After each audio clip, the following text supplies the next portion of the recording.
Hear the voice of my great-granddaughter saying, shut this pipeline down.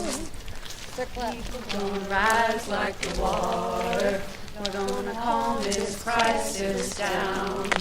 I hear the voice of my great-granddaughter saying, shut this pipeline down. People gonna rise like the water. We're gonna calm this crisis down. I hear the voice of my great-granddaughter saying, shut this pipeline down. The people gonna rise like the water. We're gonna calm this crisis down. I hear the voice of my great-granddaughter saying, shut this pipeline down. The people gonna rise like the water. We're gonna calm this crisis down. I hear the voice of my great-granddaughter saying, shut this pipeline down. The people gonna rise like the water. We're gonna calm this crisis down. I hear the voice of my great-granddaughter saying, shut this pipeline down. The people gonna rise like the water. We're gonna calm this crisis down. I hear the voice of my great-granddaughter saying, shut this pipeline down. Shut this pipeline down. Shut this pipeline down. I hear the voice of my great-granddaughter saying, shut this pipeline down. People gonna rise like the water. We're gonna calm this crisis down. I hear the voice of my great-granddaughter saying, shut this pipeline down. People gonna rise like the water. I wish this could be a total victory. I do think that we've won a lot of victories along this way. Even the sentence, in a way, is a victory. Absolutely. Unconditional discharge means that there are no conditions at all upon the end of this case. So, no fines, no surcharge, no year to be good. Like even with an ACD, it's a 6 months or a year to be good. This is, I mean, a minimal impact on Rebecca and Janet and David, which I think is a victory for them. I wish we had a better result. If we retried this case, obviously we know kind of where. There was only one problem she mentioned in our case, really, which is that, essentially Rebecca and Janet especially, but David too, hadn't done personally enough to do that. They were acting on behalf of interveners, which many of us were interveners. Correct. And the problem is that, and this is the nature of the law, unfortunately, when people are being charged individually, it wasn't the people of the city of New York versus Sane Energy, or the people of the state against New York Against SAFE, or any of the organizations. Too bad. No, I agree. Too bad. We act as a movement, though. I know. So,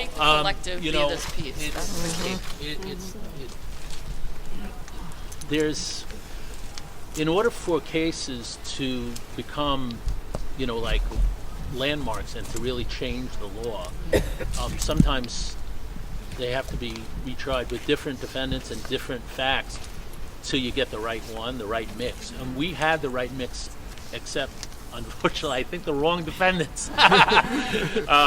And this is not saying anything about my three clients who I love.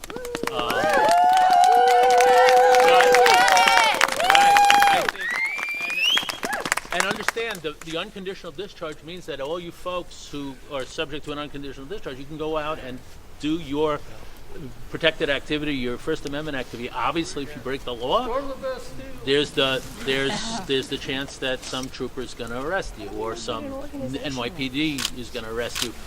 That's not going to change. I think there are messages from this that are,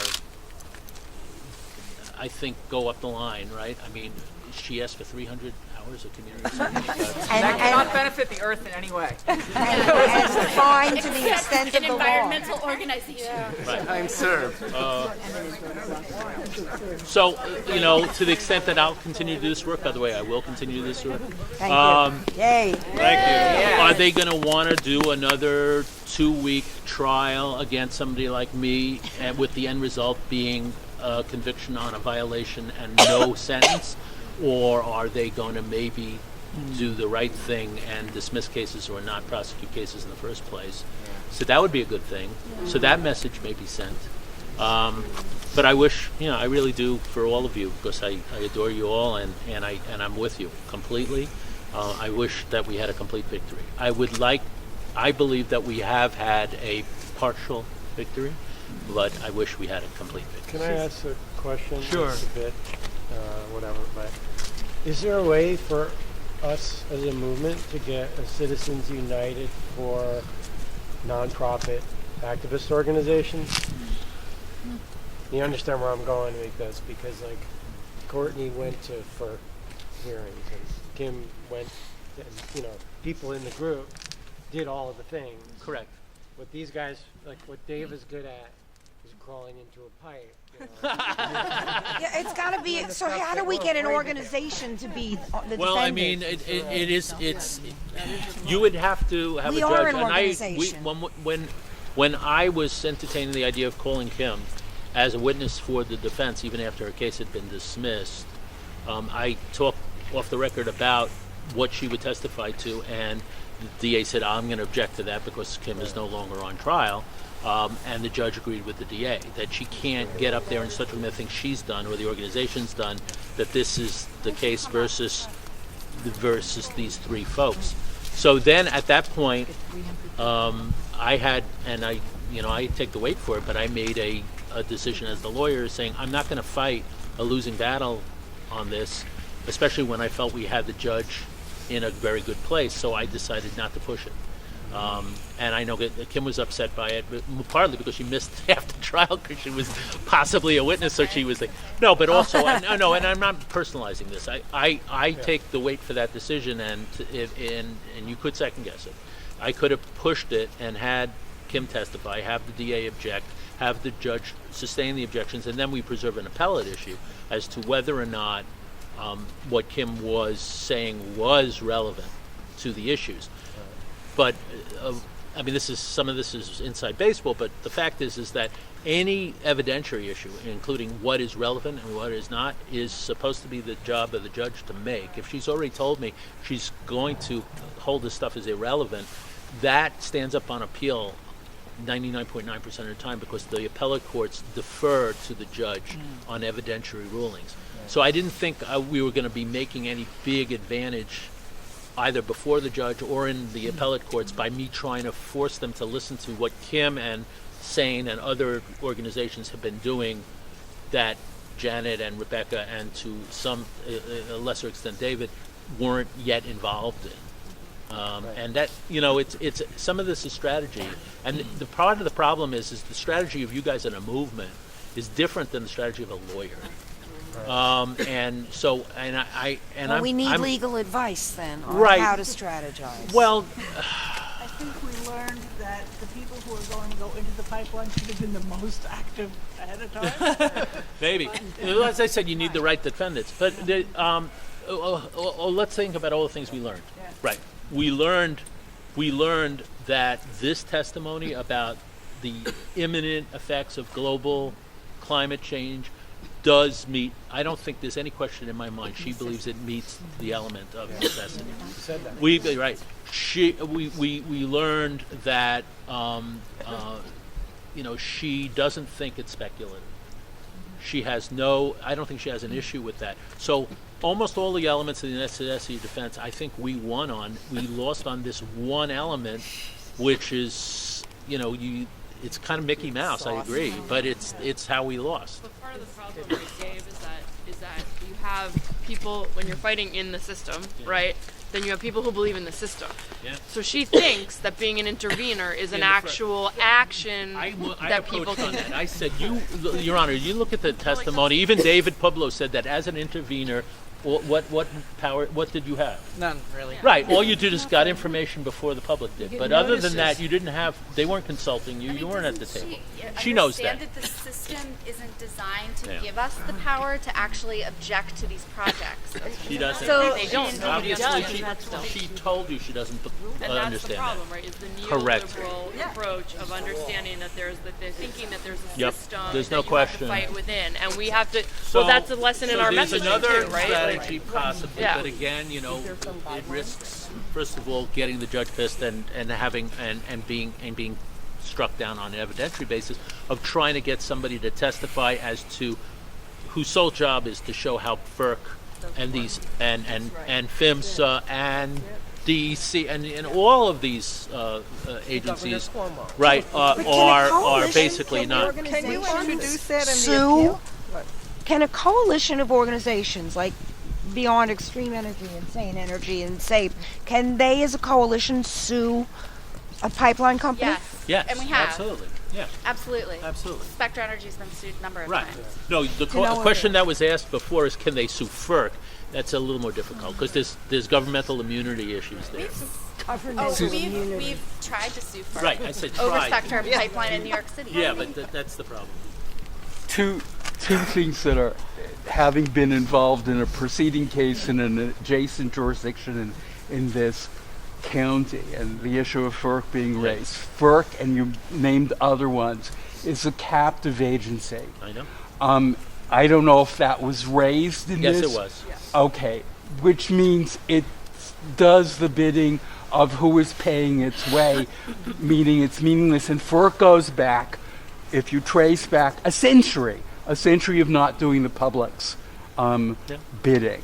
That is one element. The other thing is we know that the Nuclear Regulatory Commission, had they known the seismological details of the siting of the Indian Point nuclear power facility, would not now site that there. So that is a dangerous site, and anything crossing over there And we have adds to that danger. all right, so Paul Blanche definitely talked about that. Right. Right, so that was definitely brought, but again, that then goes back to this. What do you need? An earthquake? Yeah, no, yeah. You need death. Tsunami happens. I You mean, need we're death. overdue for an earthquake. It's known that we're overdue for an earthquake. You need death Right. and Correct, destruction. and that's the problem. Is you could see from how the New York State Legislature enacted that statute in 1965, and the examples they give. They're talking about a fire that's happening, and where they're burning down houses in order to stop a fire, and with the nuclear, with an explosion by Indian Point, we are positing that same scenario, but prospectively. We're Okay, not saying my it's last question is that piece of legislation is from the Rockefeller epoch. We know the garbage that he's left us in terms of the criminal justice or injustice in the state of New York. So would this not fit into the same realm? Well, Could an so argument the be challenge that to- entire that legacy? argument is an argument you make in the legislature. So the attack on the Rockefeller drug Need laws was done legislation in the changes. legislature. So if you want to change the necessity defense in New York to be closer to, let's say, what it is in Minnesota, or other states where it's not as strict, the job there is to try to get the And- New York State Legislature to change the law. And now is the time to do it when we have a Democrat majority in the Senate. What? It seems like the timing issue is a little off, because if you come to where you're burning down houses to prevent a forest fire, a judge could say, well, the people didn't protest about houses being built there in the first place, so they didn't do everything they could legally first. So at the point where Dave and everybody came into this case, they did everything that they could at that point. Yeah. So how far back would you I'm have sorry to go? that How many I mean, agree. that was what really Right. struck No, I me, agree. is that I'm not disheartened today. This process, the legal process, a trial like this is only one aspect of what we are all doing, as we all know. we're hitting on all cylinders. We're trying all the different things that we can do. And, I mean, we've learned something today. It's arguable that this judge, although I think she tried to put together a fair process, in a way blinked. But then again, maybe she didn't.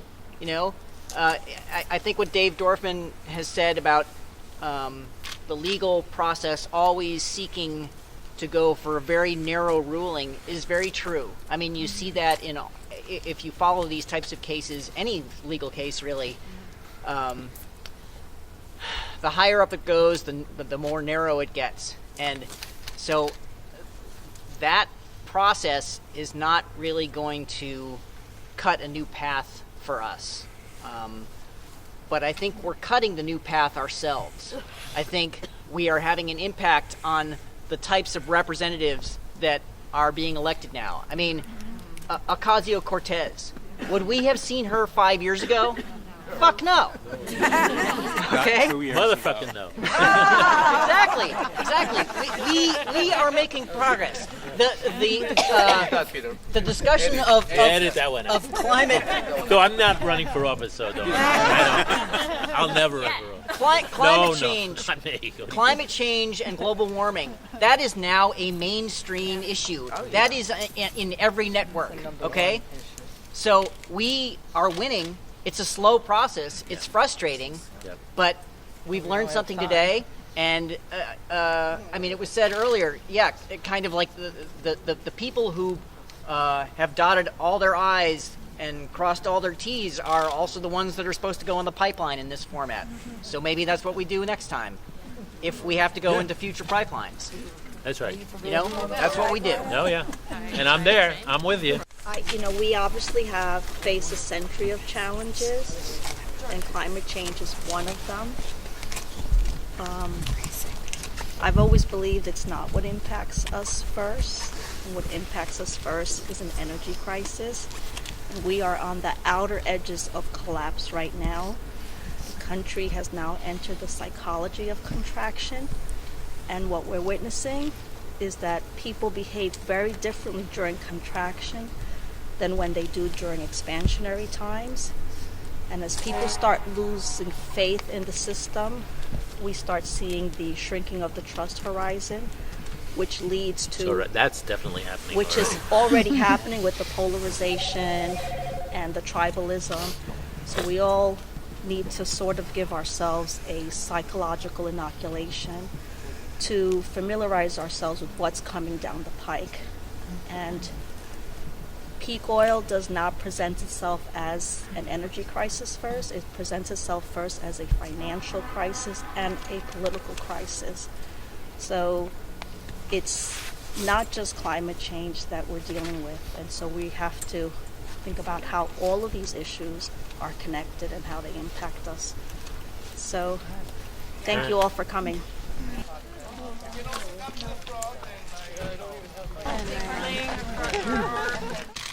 All right, beautiful.